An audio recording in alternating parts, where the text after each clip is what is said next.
البدع والأهواء، أهل البدع العقائدية وأهل البدع السياسية. نقول بيننا وبينكم السلف، بيننا وبينكم الكتب، كان فيقول البدع بيننا وبينكم. Alhamdulillahirabbil alamin. Wassalatu wassalamu ala rasulihil amin wa ala alihi wa ashabihi wa man tabi'ahum bi ihsanin ila yaumiddin. Amma ba'd. Ikhwani fillah rahimani wa rahimakumullah. Kita masih pada pembahasan penyebutan ru'usul tawaghid, pimpinan-pimpinan tawaghut. Kita yang baru kita ambil berapa? Hendak ya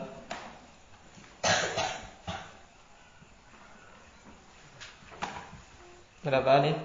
3 apa saja? Apa saja? Iblis.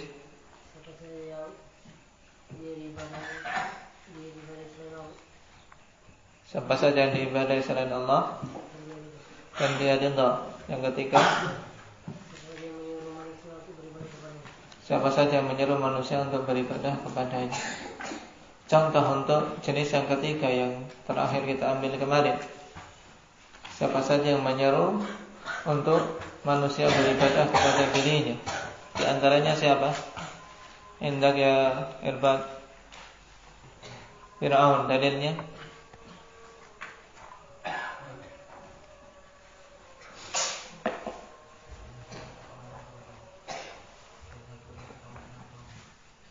syahid, inti syahid dari ayat-ayat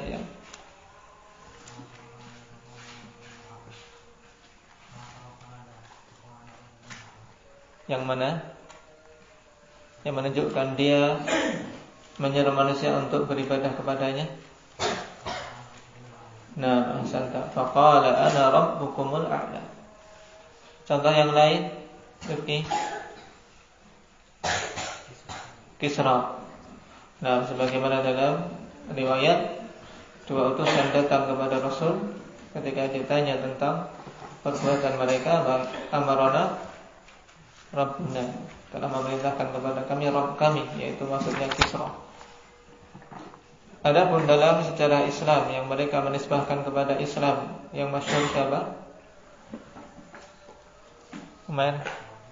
Namanya Muhammad ibn Ali Asy-Shalmaghani. Nah, muncul tahun 322 di negeri Baghdad. Dia mengaku sebagai sesembahan, bisa menghidupkan dan bisa mematikan. Na'udzubillahi minal fitan. Sekarang kita masuk pada poin yang keempat.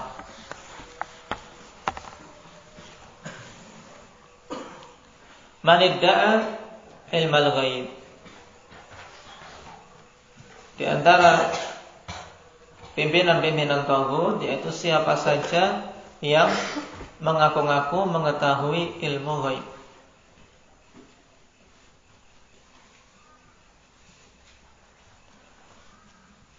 Dan ilmu ghaib ikhwani fillah, nah,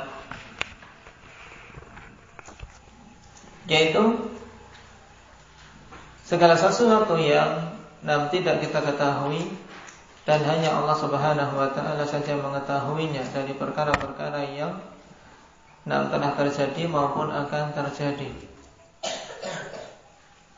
Nah, dan dalil-dalil begitu banyak menunjukkan bahwasanya ilmu ghaib termasuk di antara ilmu yang Allah Subhanahu wa taala khususkan untuk dirinya. Nah,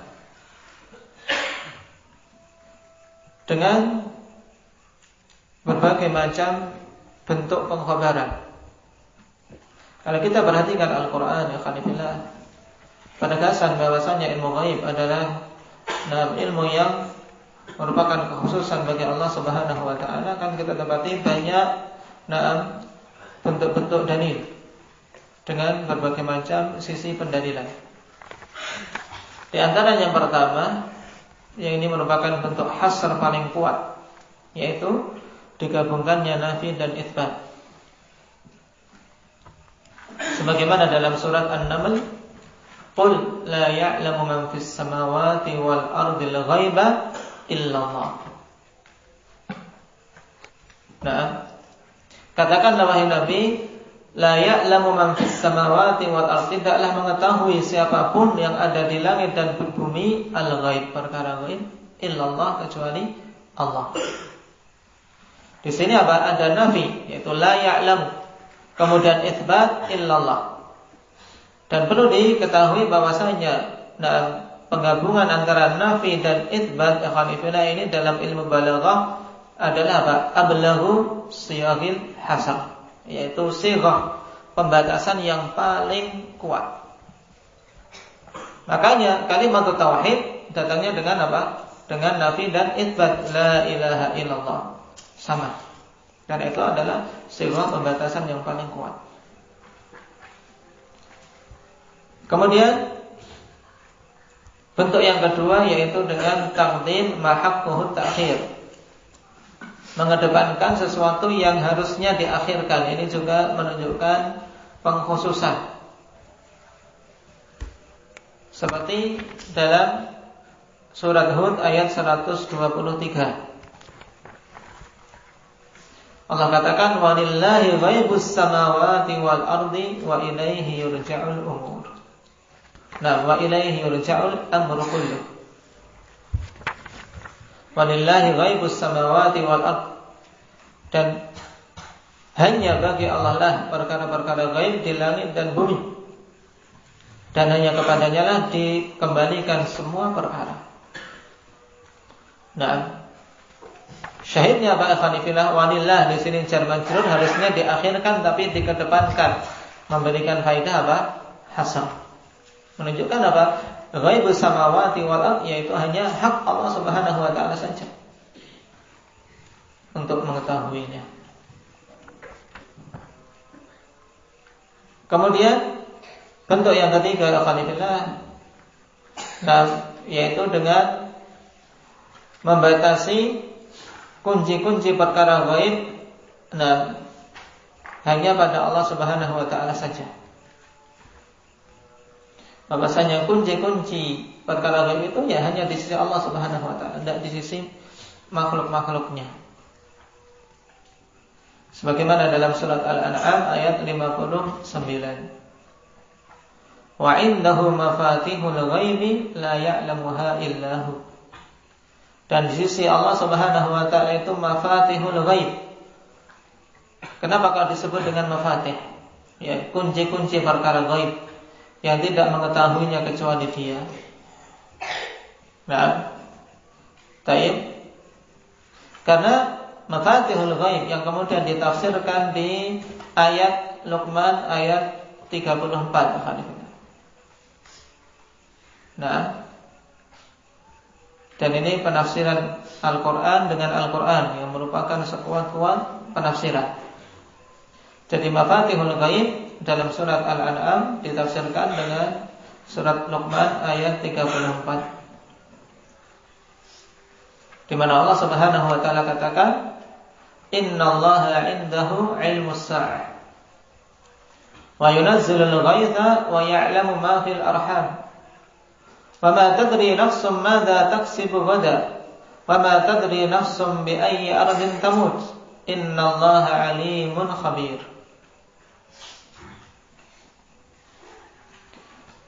Sungguhnya Allah Subhanahu wa taala di sisinya lah ilmu tentang hari kiamat, ilmu sa'ah. Ini yang pertama dari kunci-kunci ilmu ghaib, yaitu ilmu tentang hari kiamat.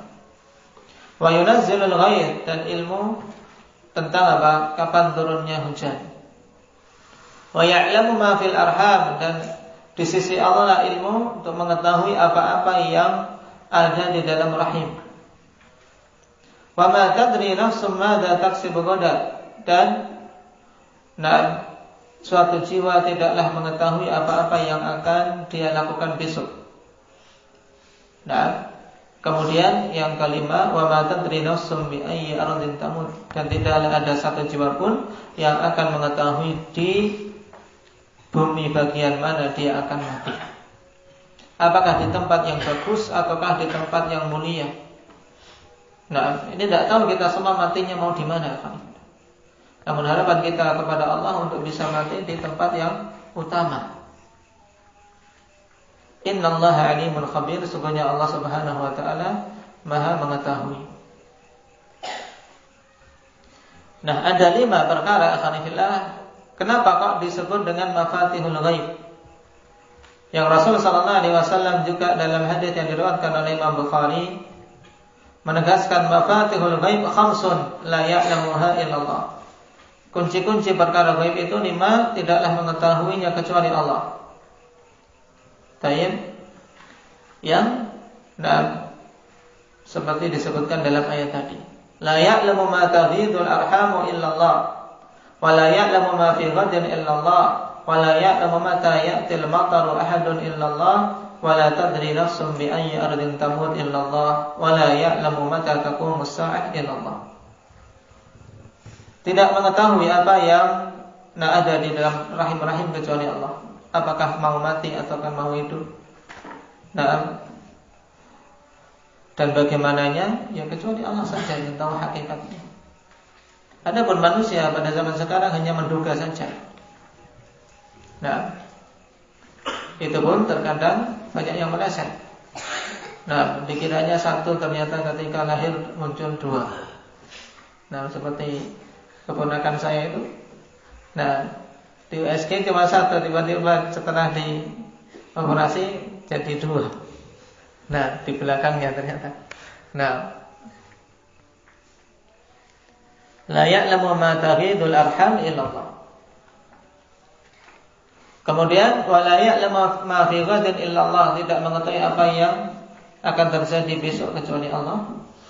Dan tidak mengetahui kapan akan datang hujan seorang pun kecuali Allah. Ya, manusia cuma bisa mengira-ngira sesuai dengan apa? Dengan perkiraan. Makanya perkiraan cuaca dalam artian mengira-ngira saja untuk seorang mengambil kehati-hatian. Misalnya dia sedang punya perkara yang dijemur, kira-kira ini mau turun hujan, ya segera tutupin misalnya. Tapi perkiraan. Tayyib. Makanya lebih bagus istilah dengan apa? Perkiraan cuaca, jangan ramalan cuaca. Karena perkiraan memang karena hari ini bisa diketahui dengan apa? Angin. Dalam artian angin dari arah sana dingin atau yang bagaimana. Cuman kita pun tidak bisa memastikan, tidak. Hanya Allah Subhanahu wa taala yang memastikan, menetapkannya. Kemudian tidak mengetahui satu jiwa pun di bumi mana dia akan mati dan kapan tegaknya hari kiamat. Nah, sekarang alhamdulillah, kenapa kok disebut mafatih? Nah, ini yang betul dipahami.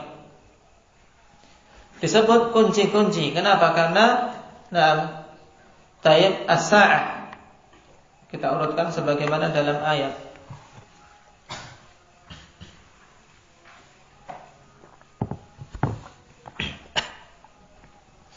As-sa'ah hari kiamat ikhwanifillah, yaitu miftahul akhirah. Kunci hari akhir. Yaitu apa? Kunci untuk dia masuk ke hari akhir, yaitu dengan tegaknya hari kiamat. Tidak akan masuk kepada apa? Hari akhir ikhwanifillah, kecuali apa? Setelah tegaknya hari kiamat. Kemudian al-ghaib. Al-ghaib hujan. Karena apa? Miftahu alamin nabat. Karena itu adalah kunci alam tumbuh-tumbuhan. Dengan turunnya hujan maka akan tumbuh berbagai macam tumbuh-tumbuhan, bermunculan. Sesuatu yang tidak kita tanam pun ketika turun hujan ya bermunculan, tidak karuan. Dalam artian tidak bisa kita terka apa yang mau muncul dari dalam tanah ini. Nah, terkadang malah lebih subur daripada yang ingin kita tanam. Maka ghaib hujan dinamakan dengan miftah. Karena apa? Miftah alamin nabat. Ya, miftah ya alam tumbuh-tumbuhan, alam flora. Kemudian wa ma fil arham, apa-apa yang ada di rahim, ini miftah alamil hayawan, yaitu kunci alam apa kehidupan hayawan, hewan-hewan, ya termasuk juga manusia.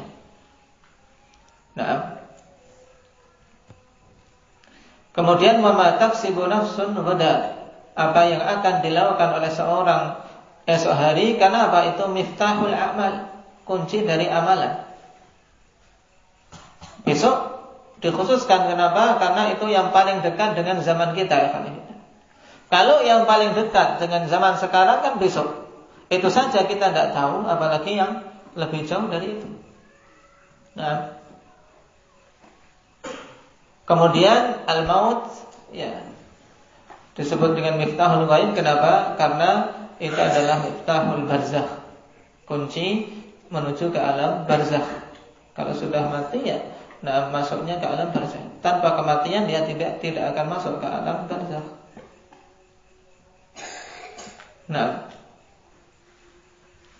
Baik. Nah, di sini Allah Subhanahu wa taala batasi bahwasanya mafatihul ghaib itu hanya Allah Subhanahu wa taala saja yang mengetahuinya. Baik.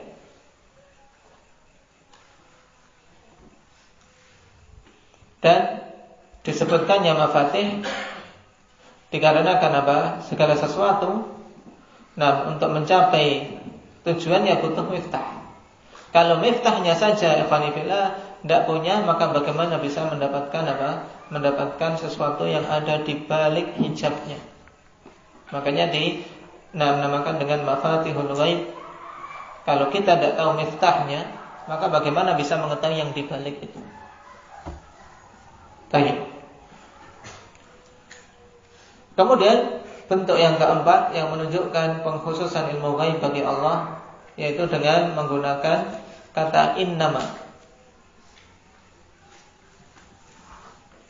Sebagaimana dalam surat Yunus ayat 20.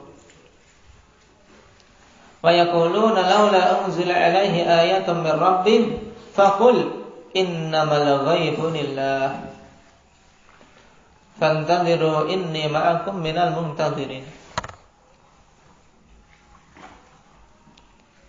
Mereka mengatakan, seandainya saja diturunkan kepadanya ayat dari Rabb-Nya. Maka Allah katakan, faqul, katakanlah, innamal ghaibu lillah. Sungguhnya perkara gaib itu hanyalah apa? Hanyalah bagi Allah Subhanahu wa taala saja ilmunya.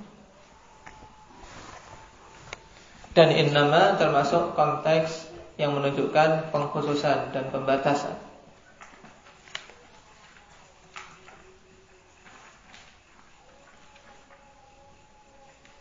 Bentuk yang kelima yang menunjukkan pengkhususan ilmu ghaib yaitu penafian.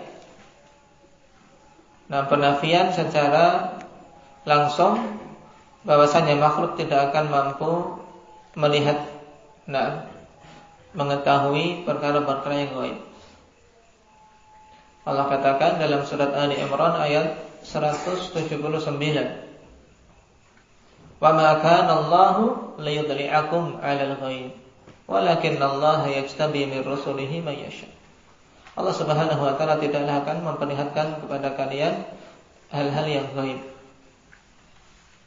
sehingga semua diketahuinya. Cuman hanya hamba-hamba yang Allah khususkan saja dari sebagian perkara ghaib. Terkadang Allah berikan ilmunya dalam artian diperlihatkan kepada sebagian makhluknya, seperti diperlihatkannya surga dan neraka kepada Rasul sallallahu alaihi wasallam. Yang ini merupakan kekhususan beliau dengan izin dari Allah. Sebagaimana dalam surat Jin, alimul ghaibi fala yudhiru ala ghaibihi ahada illa man irtada mir rasulin. Allah lah yang mengetahui perkara ghaib, tidak akan Allah nampakkan perkara ghaib itu kepada seorang pun kecuali kepada orang-orang yang Allah ridai dari kalangan Rasulnya. Jadi ketika ditiadakan ikhwanifillah dari makhluk ini bisa mengetahui perkara ghaib, kemudian dikecualikan bahwasanya ada yang diberitahu dengan sebagian perkara gaib, yaitu dari para rasul yang Allah ridhai. Menunjukkan yang lainnya ikhwanillah ya tidak. Yang lainnya tidak akan diperlihatkan kepadanya. Kemudian bentuk yang keenam dengan apa? Perintah Allah kepada Nabi kita Muhammad untuk mengakui bahwasanya dia tidak tahu perkara gaib. Bahwasanya beliau tidak mengetahui perkara gaib. Sebagaimana dalam surat Al-An'am ayat 50. Qul la aqulu lakum indi khazainullah wa la a'lamul ghaib.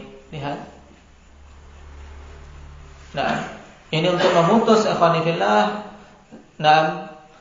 perbuatan-perbuatan melampaui batas dari orang-orang sufi. Allah perintahkan kepada Rasulnya untuk mengakui kalau beliau tidak mengetahui hal-hal yang gaib. Qul, katakanlah wahai Nabi, la aqulu lakum indi khazainullah wa la a'lamul ghaib. Aku tidaklah mengatakan kepada kalian bahwasanya di sisiku perbendaharaan Allah, dan aku tidaklah mengetahui perkara yang gaib. Ini Nabi SAW mengatakan demikian. Kok kemudian dari kalangan umatnya muncul mengatakan apa? Bahwasanya Nabi SAW mengetahui semua perkara. Ini merupakan ghulu dan bentuk apa? Bentuk kekufuran. Tapi sebagian lagi dari orang-orang sufi ya ikhwanillah, alasannya apa? Itu kan bentuk tawadhu beliau saja. Bentuk tawadhu beliau saja. Sebagaimana disebutkan dalam syarah kitab Tauhid ikhwanillah, dengan syarah Syekh Ibnu Humaid rahimahullah taala, ketika beliau mensyarah tentang apa? La tattabi'unna sanana man kana qablakum. Sungguh kalian akan mengikuti jalan-jalan orang sebelum kalian. Persis kaum muslimin mesti akan ada yang mengikuti jalan orang-orang sebelum kita. Kemudian ada yang bertanya, apakah ada yang mau yang meniru seperti orang-orang Nasara menuhankan Isa? Beliau menyebutkan iya, bahkan pengalaman beliau sendiri ketika apa? Ketika berada di sebagian negeri ikhwanillah,